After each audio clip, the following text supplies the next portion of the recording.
저는 지난주에 요한복음 3장 16절 말씀을 통해서 성경적 복음이 무엇인지 여러분에게 나누었습니다. 성경적 복음은 단지 좋은 사건으로서의 소식이 아니라 세계관이라고 말씀을 드렸죠. 그래서 신자는 그 복음을 받아들인 사람은 그 복음을 가지고 세상을 바라보며 인식하고 또 가치를 판단하며 살아갑니다. 그렇다면 정반대로요, 불신자란 혹은 무신론자란 혹은 다른 종교와 사상을 가지고 있는 사람은요, 다른 세계관을 가지고 사는 사람이겠죠. 오늘 조금 전에 읽은 성경 본문이 그것을 보여주고 있는데 1절과 2절을 다시 한번 읽어보겠습니다. 1절과 2절입니다. 시작. 그는 허물과 죄로 죽었던 너희를 살리셨도다. 그때 너희는 그 가운데서 행하여 이 세상 풍조를 따르고 공중의 권세 잡은 자를 따랐으니 곧 지금 불순종의 아들들 가운데 역사하는 영이라. 그는 예수님께서는 허물과 죄로 죽었던 우리를 살리셨습니다. 근데 그때에, 즉 예수님 믿기 전에, 살려주시기 전에 허물과 죄로 죽었을 때는 어떻게 살았냐면요, 이 세상 풍조를 따르고 공중 권세 잡은 자를 따르며 살았대요. 그러니까 공중 권세 잡은 자란 사탄을 의미하죠. 그리고 여기 나와 있는 세상의 풍조가 바로 세상의 가치관 혹은 세상의 유행 혹은 세상의 세계관을 의미합니다.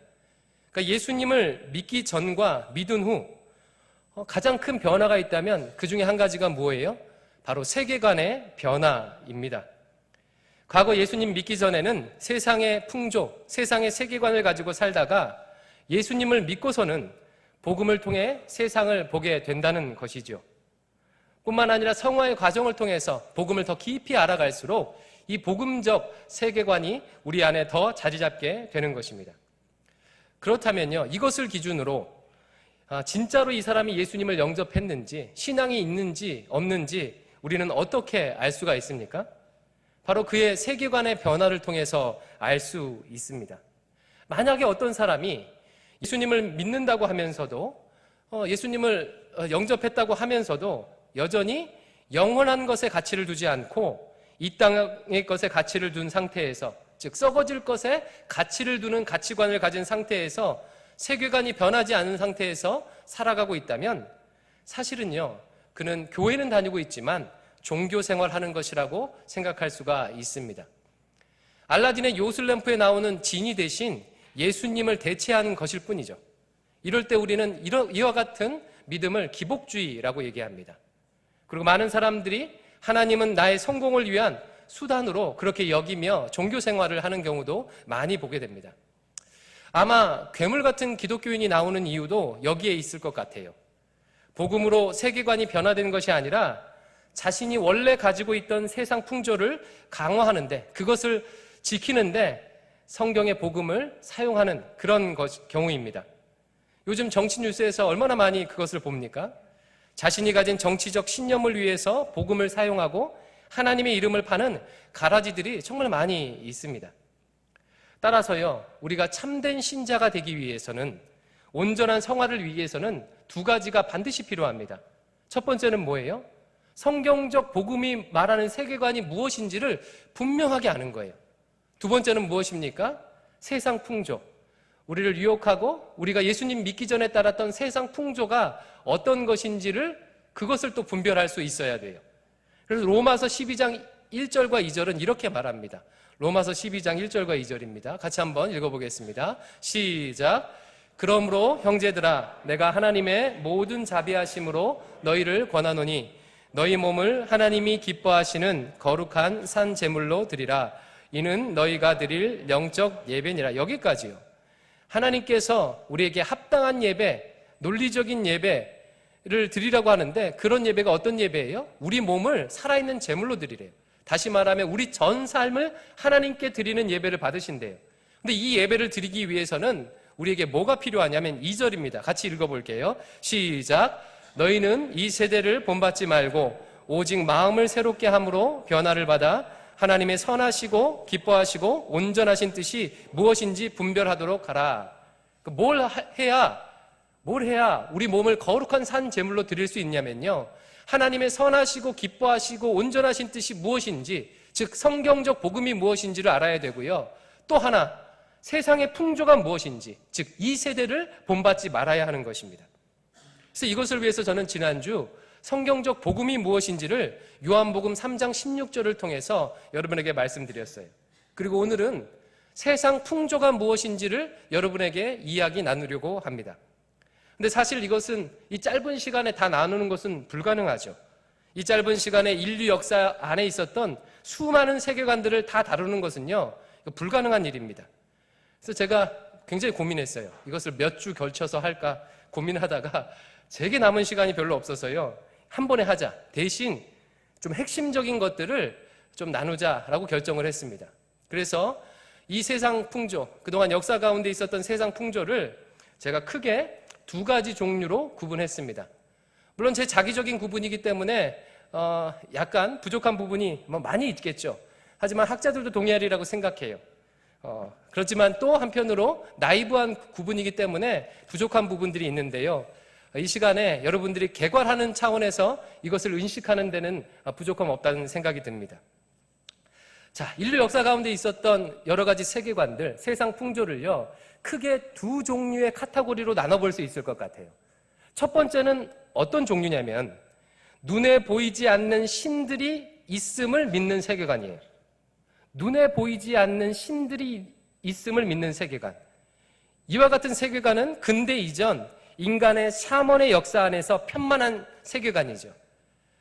제가 이름을 샤머니즘적 세계관이라고 이름을 이렇게 붙여볼게요. 이와 같은 세계관은 우주의 근원에 대해서 어떻게 생각합니까? 신이라 불리는 궁극적 실제가 있다고 존재한다고 믿어요. 그러니까 눈에 보이는 게 전부가 아니고 신이라 불리는 궁극적 실제가 있다고 믿습니다. 정확하게 얘기하면 신들이 있다고 믿습니다. 농사의 신, 천둥의 신, 대지의 신, 바다의 신, 태양신, 이런 궁극적 실제들, 신들이 있다고 믿지요. 그리고 이와 같은 세계관에서는 이 땅에서의 병리, 부조리의 원인이 뭐라고 생각합니까? 그 신을 노엽게 해서 그렇다고 생각해요. 그러니까 바다에 폭풍이 나는 이유는 바다의 신, 그리스 신화로 따지면 포세이돈이죠. 포세이돈이 노여워하거나 아니면 장난치는 거예요. 가뭄이 생기는 이유는요, 천둥을 주관하는, 비를 주관하는 신, 가나안 신으로는 바알 신 같은 게 있겠죠. 노예서 그런 거예요. 바로 이 문제의 원인은 귀신의 장난, 신들의 장난인 것이죠. 따라서 이 문제를 해결하는 방법은 무엇입니까? 그 신을 감동시키거나 그 신과 친해져야 돼요. 그래서 그 신을 감동시키기 위해서 그 신이 원하는 제물을 바치거나 아니면 고행을 하거나 지극정성을 다해서 그 신을 감동시키는 거죠. 이와 같은 세계관은, 샤머니즘적 세계관은요, 인류 역사, 종교의 역사 안에 굉장히 편만합니다. 그리고 아직도 제3세계 안에서 큰 영향력을 행사하죠. 그래서 어떤 문화인류학자는요, 모든 인간은 샤먼이다라고 말하기도 했습니다. 그런데 이와 같은 세계관들을 유심히 살펴보면, 물론 여러분 아마 궁금할 거예요. 이와 같은 샤머니즘 세계관이 기독교적 세계관과 어떻게 다른지 궁금할 텐데 시간 관계상 이것은 다 다룰 수 없어요. 그냥 이 정도로 하고 혹시 궁금하시면 찾아오시기 바랍니다. 근데 역사를 살펴보면 이런 세계관은 필연적으로 역사에 보면 몇 가지 특징적인 결과를 초래합니다. 제가 부정적인 것 중심으로 세 가지를 나누려고 하는데, 이런 세계관은 역사적으로 필연적 이런 결과를 초래하는데, 첫 번째는 뭐냐면요, 성적인 타락이에요. 성적인 타락. 예를 들어서 구약 성경의 배경이 되는 그 이스라엘 그 고대 근동 지역에 보면 그때 대표적인 이 우상들이 어떤 게 있냐면 바알이나 아세라 여신 같은 게 있거든요. 그러니까 가나안 땅은요, 바알 신과 아세라 여신을 섬겼어요. 바알 신은 이제 비를 주관하고 천둥을 주관하는 그런 신이고, 아세라는 바알의 부인으로서 다산의 신이에요. 근데 그때 당시 사람들은, 가나안 사람들은 어떤 생각을 가지고 있었냐면 하늘에서 비가 내리는 것은 바알과 아세라가 잠자리를 갖기 때문이에요. 그래서 바알의 정액이 이 땅에 떨어져서, 정액이 떨어졌으니까 그 바알의 정액으로부터 생명들이 탄생하게 되는 거예요. 생명이 탄생한다, 이런 식으로 생각했어요. 그러면 지내다가 비가 안 와요. 비가 안 와. 그러니까 그럼 기후제를 지내야 되겠죠? 어떤 식으로 기후제를 지내면 좋을까요? 여러 가지 방법이 있겠지만요, 대표적인 방법이 뭐예요? 바알과 아세라가 잠자리를 갖도록 그 남자와 여자가요, 제단 위에서요, 난잡한 성행위를 하는 거예요. 그러면서 신을 자극하고 비가 내리도록 했던 거죠. 근데 이와 같은 예는요, 여러분 좀 극단적이라는 생각이 들죠. 근데 실제로 역사를 보면요, 극단적인 예가 아닙니다. 그리스 로마 신화를 살펴보면 어떻습니까? 그리스 로마의 그 판테온, 다신전 안에는요, 많은 제사들이 있는데 그 중에 하나가 바로 이와 같은 난잡한 성행위예요. 그래서 그 공식적인 그 신전에 있는 여자 사제, 이 여자 사제가 이런 일들을 담당을 했죠. 이런 것들은 인류 역사에 평만합니다. 그래서 이런 문화를 가지고 있는, 이런 세계관을 가지고 있는 나라들을 보면요, 성적으로 굉장히 문란하죠. 로마 시대 역사를 혹시 보신 분들은요, 얼마나 성적으로 문란했는지 그 역사가 낱낱이 기록하고 있어요. 뭐 그리스 시절, 가나안 시절, 우리나라도 마찬가지예요.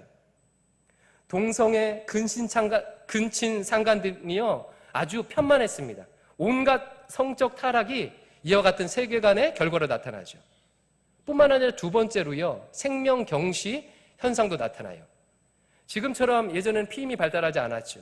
그런데 이렇게 남자와 여자가 그 제단 위에서 무분별하게 성행위를 하게 될 때 그 생겨난 아이는 어떻게 합니까? 어떻게 해요? 아이들이 제물로 바쳐지는 거예요. 인신 제사와 아이 제물과요, 이런 제사는요, 이와 같은 방식으로 서로 연결되어 있죠. 신을 감동시키기 위해서 인간을 바칩니다. 심지어 자기 자녀를 바칩니다. 처녀를 바칩니다.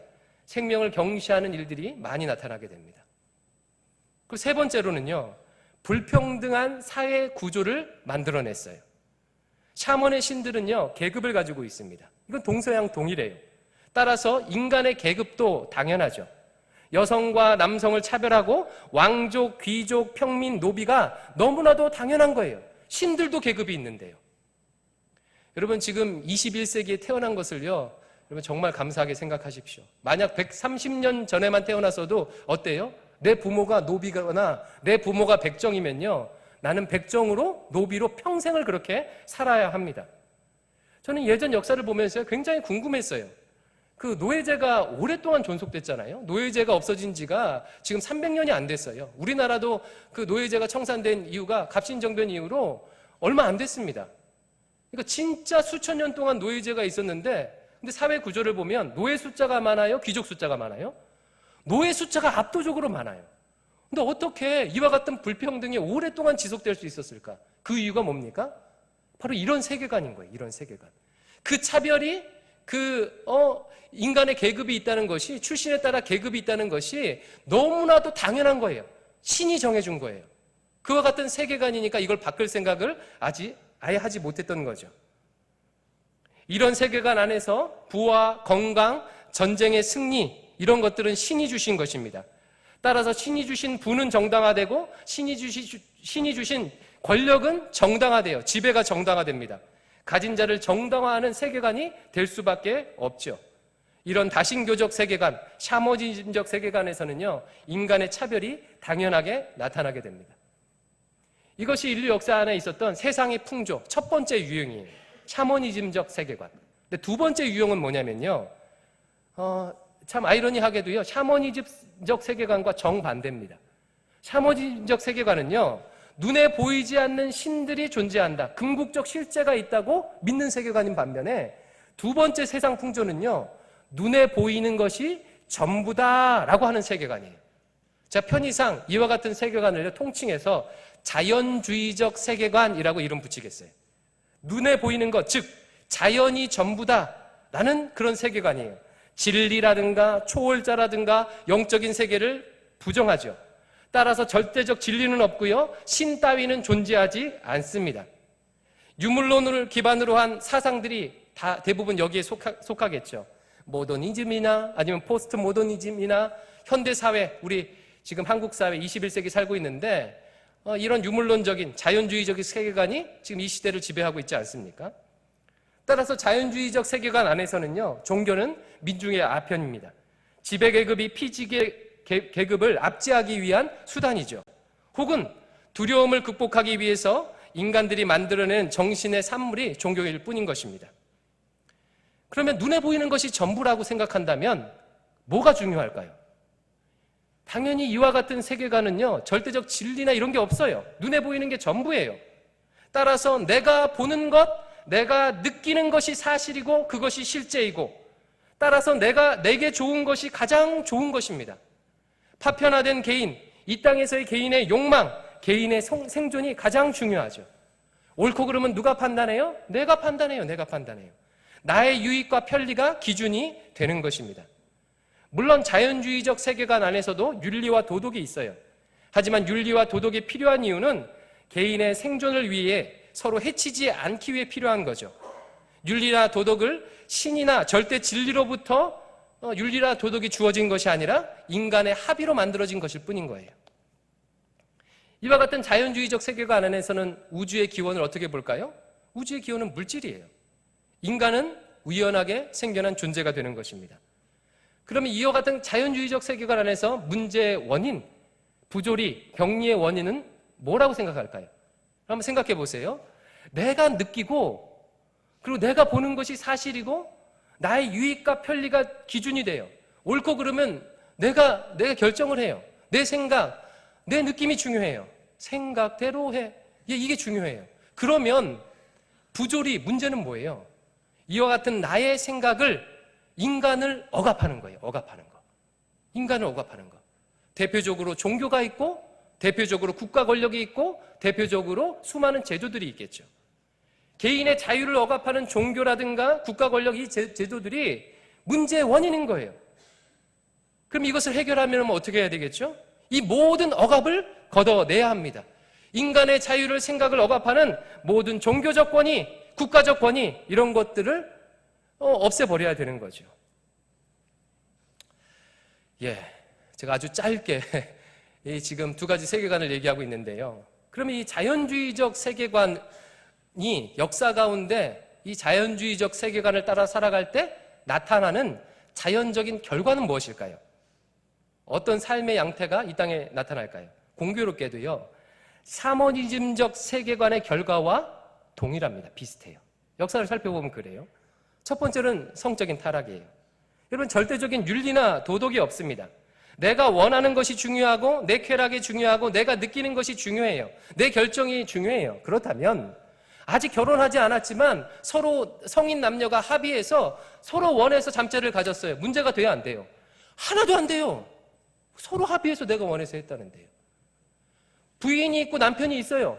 하지만요, 부인이 있고 남편이 있지만 서로 예전엔 간통죄가 있었죠. 그렇게 잠자리를 가졌어요. 문제가 돼야 안 돼요?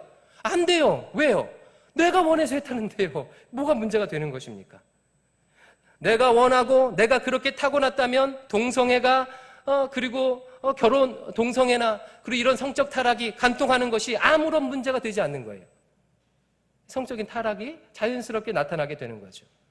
또 이와 같은 것은 생명 경시로 자연스럽게 이어집니다. 내 몸 안에서 일어나는 일은 내가 결정하죠. 낙태할 수 있어요. 내 생명은 내가 결정해요. 안락사할 수 있고 자살할 수 있어요. 물론 극단적이지만요, 여기 안에 많은 논의들이 있습니다. 요약해서 줄여서 얘기하자면 이와 같은 방향으로 갈 수가 있다는 거예요. 또 불평등한 사회 구조도 마찬가지입니다. 결국 살아남은 사람은, 그리고 성공한 사람은요, 무엇 때문에 성공했어요? 자기가 잘 결정하고 잘 선택했던 거예요. 누군가 성공했다면 그가 잘 선택하고 그의 실력이 좋고 그가 그 개인이 만들어낸 결과입니다.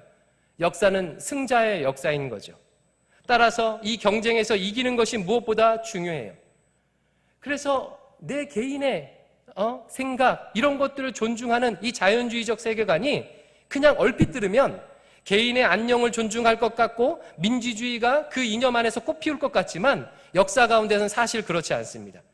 윤리적 기준이나 절대적 심판이 없기 때문에 가진 자가 더 가지려고 하고 자기 것을 지키려고 해요. 따라서 불평등이 심화되게 되는 거죠. 우리가 지금 최근에 이와 같은 사태들을 보고 있지 않습니까? 인간의 자유를 보장하고 국가의 간섭을 할 수 있는 한 국가의 간섭을 제거하려고 하는 자유시장경제, 자본주의 사회가 만들어내는 이 빈부격차 때문에 여러분 엄청나게 신음하고 있잖아요. 이와 같이 그 결과들이 샤머니즘적 세계관과 비슷한 결과들을 초래해요. 근데 샤머니즘적 세계관과 다른 결과가 하나 더 있는데 그게 뭐냐면 자연주의적 세계관에서 살아갈 때는요, 그 사회는 특징적으로 대결 구도, 흑백의 갈등이 나타나게 됩니다. 나의 안녕과 평화가 중요합니다. 나의 유익과 편리가 기준이 돼요. 그런데 필연적으로 뭐가 나타난다고요? 불평등이 나타나요. 그러면 나의 안녕과 평화가 중요한데 나는 지금 이 불평등 구조 안에서 지금 약자가 되고 을이 되어 있어요. 만약 샤머니즘적 세계관이라면요, 이것은 이 불평등은요 신이 정해준 것이니까 당연해요. 대결할 필요가 없어요. 받아들이면 돼요. 받아들이면 돼요. 뭐 나중에 이제 다시 태어나면 윤회하면 새로 태어날 수 있어. 그걸 기대할 수 있을지 모르지만 샤머니즘적 세계관 안에서는요 이것이 당연한 것입니다. 대결할 필요가 없어요. 하지만 자연주의적 세계관 안에서 이것은 불합리한 것이죠. 왜? 나를 고통스럽고 괴롭게 하니까요. 따라서 이것을 해결해야 되죠. 그래서 이것을 불평등을 해소하기 위한 방법이 가진 자가 못 가진 자의 대결, 그리고 못 가진 자가 가진 자를 승리하는 거죠. 물론 불평등 해소는요 잘못된 것이 아닙니다. 근데 문제가 뭡니까? 문제가 뭐냐면 이 세상이 불평등한 이유, 병리와 부조리가 나누는 이유는요 정말 많은 변수들이 있어요. 근데 이와 같은 자연주의적 세계관을 가진 사람들의 특징은요, 이 같은 다양한 변수들을 제거하고 자신들이 생각하는 불평등을 부각하며 특정 이슈에 모든 것을 집어넣는 거예요. 예를 들면 공산주의자 어떻습니까? 이 땅의 부조리의 이유가 뭐예요? 경제적 불평등인 거예요. 따라서 이 세계를 단 두 가지로 나눠요. 자본가와 노동가. 그리고 이 문제를 해결하기 위해서는요, 노동자가 플로레타리아 혁명을 위해서 이 문제를 해결해야 돼요. 자본가와 노동자의 대결로, 이렇게 대결 구도로 이 사회를 해석합니다. 극단적 페미니즘은 어떻습니까? 극단적 페미니즘이요. 수많은 남녀 불평등의 수많은 원인들이 있는데 이것을 남자와 여자의 극단적 대결로만 보는 거예요. 대결로만. 이것으로 몰아가는 거죠. 종북 좌파와 그렇지 않은 사람으로 나누고요, 보수와 진보로 나누고요, 친동성애와 방동성애를 대결로 나누고요, 세상을 둘로만 구분하여 보는 극단적 대립의 경향이 나타나죠. 흑백 두 가지, 굉장히 전투적이고 비판적입니다. 그래서 지금 우리 사회가 지금 경험하고 있지 않습니까? 여러분 이게 광장에 나오시는 분들 너무 전투적이잖아요. 그 내용의 많은 것들을 우리가 공감하기도 하지만요, 그 비판성과 그 전투적, 그리고 세상을요 구조주의적으로만 보는, 이 대결 구도로만 보는, 흑백 논리로만 보는 사람들을 라벨링하는 그런 것들을 보면서 우리가 얼마나 이 사회가 아파하고 있습니까? 이와 같은 결과가 초래된다는 거예요. 여러분 얘기 들어보니까 말이 되는 것 같아요? 예. 지금 인류 역사에 있었던 세상의 풍조를 저는 샤머니즘적 세계관의 이름으로 한편, 그리고 자연주의적 세계관의 이름으로 한편으로 이렇게 둘로 나눠 보았습니다. 그리고 이것들이 초래하는 필연적인 악한 결과도 보았죠. 성적 타락, 생명의 경시, 불평등한 사회 구조, 흑과 백의 이분법적인 대결 구도. 예, 이런 것들이, 이런 결과들이 초래되고 우리는 역사를 통해서 이것을 경험하고 배웁니다. 근데 이 세상 풍조의 두 가지 경향은요, 유심히 살펴보면 사실은요 뿌리가 같아요. 뿌리가 같아요. 사상은 정반대인 것 같아요. 하나는 눈에 보이지 않는 절대적 진리가 있음을, 궁극적 실제가 있음을 믿고, 다른 하나는 눈에 보이는 것이 전부라고 생각해. 전혀 다른 것 같은데 이 두 가지 세계관은요 사실은 뿌리가 같습니다. 뿌리가 같아요. 그 뿌리가 뭡니까? 존재물인 인간이, 피조물인 인간이 스스로를 왕으로 삼음으로 나타난 결과예요. 그리고 성경은요 이 원인, 이 뿌리를 선악과 사건을 통해서 우리에게 분명하게 보여주고 있죠.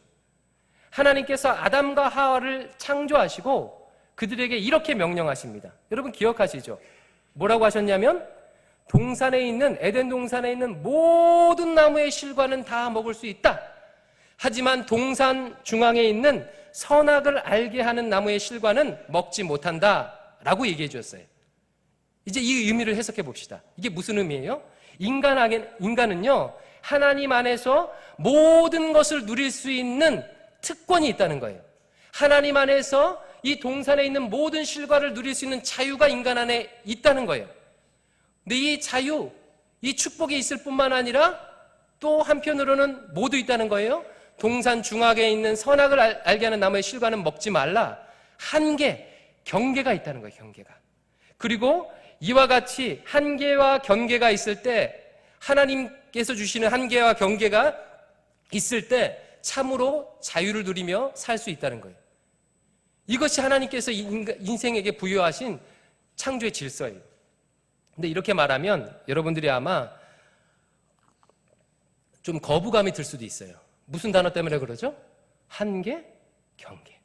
그렇죠? 한계, 경계.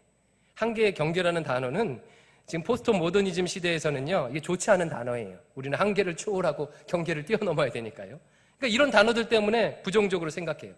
하지만요, 실제 여러분 살아보니까 어떻습니까?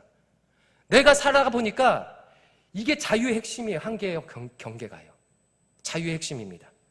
진짜 자유로우려면 한계와 경계가 분명해야 돼요. 예를 들어서 축구 경기를 하려면요, 자유롭게 축구 경기를 하려면 심판도 있고 축구 규칙이 있고 라인도 분명해야 합니까? 아니면 아무 규칙이 없을 때 진짜 자유롭게 경기합니까? 어렸을 때 해봤잖아요. 그 심판이 없으니까 자기들끼리, 초등학생들이 지들끼리 그냥 라인 대충 걸어놓고 축구하면 어떻게 돼요? 10분도 못 가서 싸워요. 공이 나갔느니 안 나갔느니, 핸들링이니 아니니, 반칙이니 아니니. 축구 경기뿐만 아니에요. 삶의 모든 부분이 그렇습니다. 아이를 키워보십시오.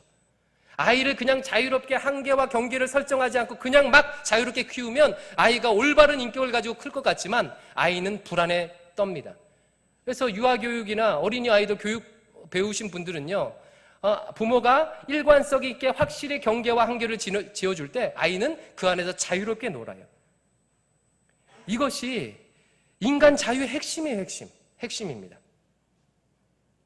선악의 기준이 누구에게 있다는 거예요? 인간이 아니라 하나님께 있다는 거예요. 선악의 기준이요. 반면에 그렇다면 인간이 이 선악을 알게 하는 나무의 실과를 먹었다는 것은 무엇을 의미하죠?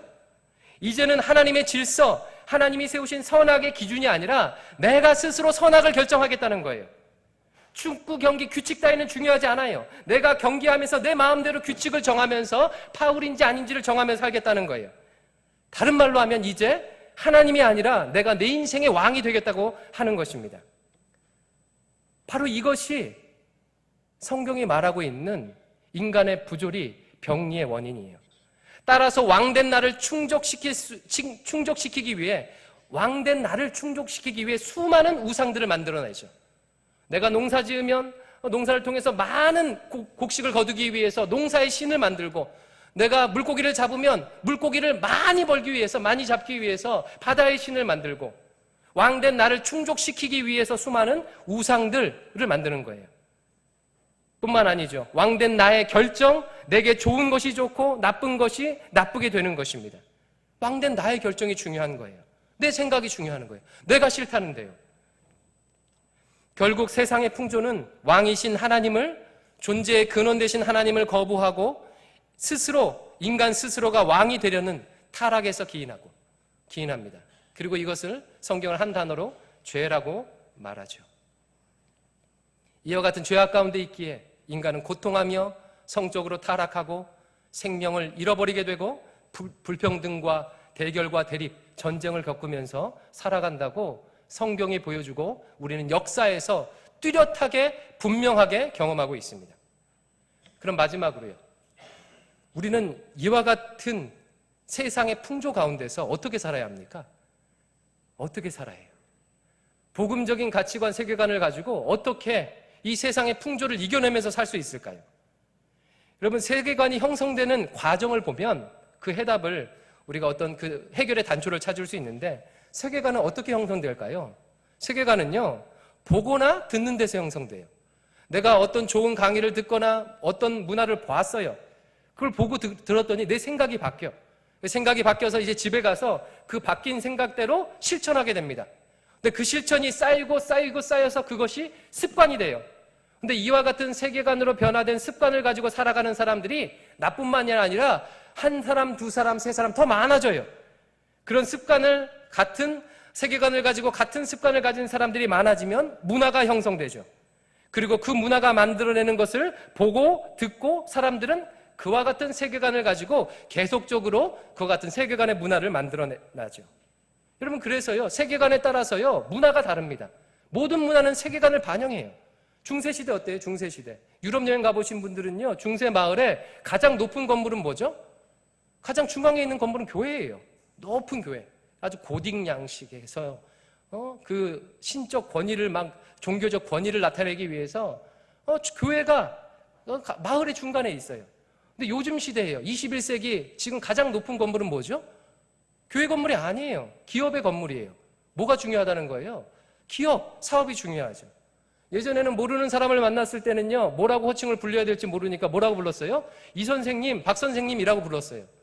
그때는요, 선생님이 되게 중요해요. 우리 유교적 전통 안에서, 선비적 전통 안에서. 근데 21세기에는요, 모르는 사람 만나면 뭐라고 불러요? 사장님이라고 부르잖아요, 사장님. 예.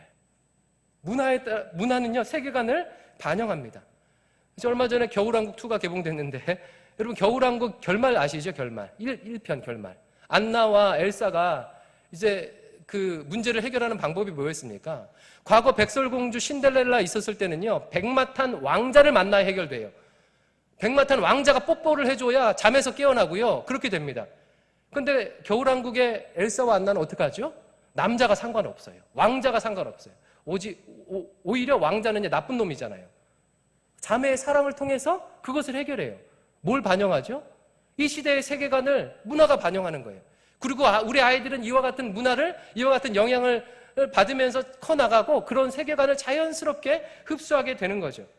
그래서 소위 미국 같은 경우는요, PC주의자들, PC주의라고 혹시 들어보셨습니까? PC, Political Correctness, 정치적 올바름을 사회에 구현하려고 하는 사람들을 PC주의자들이라고 합니다. 뭐 극단적 페미니즘이라든가 페미니스트라든가 아니면요, 동성애 운동하는 사람들이죠. 정치적 올바름을 내세운 사람들이 디즈니 영화나 아이들의 교과서에 자신의 사상을 넣기 위해 노력하는 이유가 거기에 있는 것입니다. 왜요? 무엇을 보고 듣느냐가 우리의 생각을 결정하고요, 그 생각의 문화를 만들고 삶을 만들기 때문에 그래요. 따라서요, 우리가 어떻게 세상 풍조에 휩쓸리지 아니하고 복음에 사로잡혀 살 수 있는가? 세상 풍조대로 세상을 보지 아니하고 복음으로 세상을 보는가는요, 무엇을 보고 듣느냐가 결정한다는 거예요. 일주일 내내 직장에서, 학교에서 하루 종일 돈 얘기, 부동산 얘기하는 사람들과 지내다가 일주일에 30-40분 설교를 듣는 것으로 신앙생활을 한다면요, 그 사람의 세계관, 가치관은요, 뭐 점검할 필요도 없어요. 볼 필요도 없어요. 돈을, 부동산을 가장 가치 있는 것으로 여기며 살 가능성이 많습니다. 이런 사람들에게는요, 땅끝까지 가서 제자를 삼아라, 먼저 그의 나라 의를 구하라, 이런 말씀은 종교적 수사예요. 마음의, 인생의 미래를 결정하는데, 사업을 하는데, 학교를 결정하는데, 결혼을 하는데요, 이런 말씀은요, 별로 영향력을 행사하지 못해요. 왜요? 그런 것들만 보고 듣고 살아가니까요.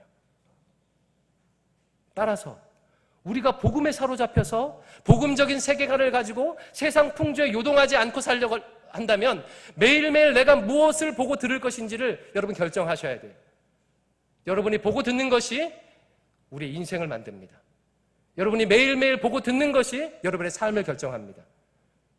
우리가 먹는 것이 우리의 몸의 건강을 결정하는 것과 같이, 여러분 매일 나쁜 음식 먹다가 그 정크푸드 먹다가 가끔 한 번씩 인삼 먹으면 그 사람이 잘 건강하게 살까요? 그런 일들은 없어요. 매일매일 건강식을 먹을 때 건강이 유지되는 거예요. 날마다 주님과 동행하며 주의 말씀에 주님과 동행하며 주님의 음성에 귀 기울이며 살 때에 복음에 사로잡힌 삶을 살게 되는 것이죠. 시편 1편 1절과 4절을 읽어볼게요. 같이 읽겠습니다. 시작. 복 있는 사람은 그들의 길에 서지 아니하며 오만한 자들의 자리에 앉지 아니하고 오직 여호와의 율법을 즐거워하며 그의 율법을 주야로 묵상하는도다. 그는 시냇가에 심은 나무가 철을 따라 열매를 맺으며 그 잎사귀가 마르지 아니함 같으니 그가 하는 모든 일이 다 형통하리로다. 악인들은 그렇지 아니하며 오직 바람에 나는 겨와 같도다. 이 말씀 여러 차례 봤었죠. 여러분, 악인과 그리고 복 있는 사람을요, 두 가지 종류로 지금 구분하고 있어요. 근데 악인들은 어때요? 악인들은요, 4절 말씀 보니까 바람에 나는 겨와 같이 산대요. 여러분, 겨 아시죠? 겨. 그 쌀 이렇게 그 생산해서요, 쭉정이라고 하죠. 그 알곡은 버리고 쭉정이만 남아있는 게 겨인데, 그 겨는요, 바람에요, 휙 불면 날아가요. 그래서 바람이 이쪽으로 불면 이쪽으로 날아가고, 저쪽으로 부르면 저쪽으로 날아가고, 똘똘한 한 채가 중요하다 하면 저쪽으로 날아가고, 아니야, 뭐가 중요하다 하면 저쪽으로 날아가고. 세상 풍조와 유행에 휩쓸려 산대요. 이런 사람들이 악인이에요. 반면에 시냇가에 심은 나무, 복 있는 사람은요, 시냇가에 심은 나무라고 했는데, 이 시냇가에 심은 나무가 뭡니까? 2절 말씀 다시 한번 읽어봅시다. 2절이에요. 시작. 오직 여호와의 율법을 즐거워하여 그의 율법을 주야로 묵상하는도다.